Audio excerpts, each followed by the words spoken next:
আজ তুমি জানো যুবক, দাড়ি কাটা পুরোপুরি এটা গুনাহ, এটা হারাম কাজ। আর তুমি দাড়িকে পুরো ছেঁচে দাও। আজ আমাদের মা বাবাও, কত মা বাবাও আছে, তারা বলে কি পুরোপুরি দাড়িটা ছেঁচে দাও। ভাই 10th-এ উঠবা, এক্সাম দিবা, বা তুমি কলেজে উঠবা, তখন দাড়ি রাখো।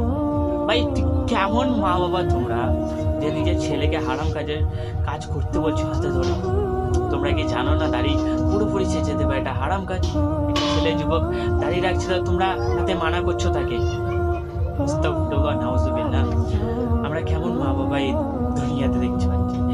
মা বাবা থাকার থেকে না থাকাই ভালো। ভাই দাড়ি একটা কত বড় গুনাহ, আমরা যদি জানতাম কোনোদিন দাড়ি পুরোপুরি চাচতামই না। ভাই আজকাল কতজন তো ভাই দাড়ি ছোট ছোট রাখে। ভাই কেন ভাই দাড়ি উঠছে? তো প্রবলেমটা কি, তোমার সমস্যাটা কি? নাউজুবিল্লাহ। ভাই দাড়ি রাখো।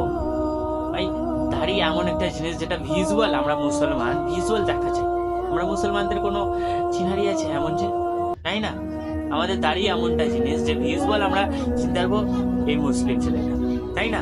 তবে আমরা দাড়ি কি করে কেটে দিচ্ছি? ভাই আমরা স্মার্ট দেখার জন্য দাড়ি কাটছি কি? তবে ভাই আমরা স্মার্ট দেখতে পাচ্ছি না। আস্তাগফিরুল্লাহ, আমরা কুকুরের থেকেও খারাপ দেখতে পাচ্ছি যখন দাড়ি কেটে দিই। আমরা হিজড়াদের মতো লাগে। হিজড়া বুঝো তো, মেয়ে হিজড়া, তাদের মতো লাগে। কেমন করে তোমরা দাড়ি কেটে থেকে যাচ্ছ? নাউজুবিল্লাহ। যাদেরকে আমি দাড়ি ছাড়া দেখি না, কেমনটাই লাগে জানো? তাদেরকে এমন ক্ষমতা নেই কি তাদের মুখে দিব। ভাই নাউজুবিল্লাহ, নাউজুবিল্লাহ। দাঁড়িয়ে রাখো, দাঁড়িয়ে রাখো। দাড়ি কাটা অনেক বড় গুনাহ, এটা হারাম কাজ। তুমি আজকে মদ খাবার থেকে এটা বড় গুনাহ।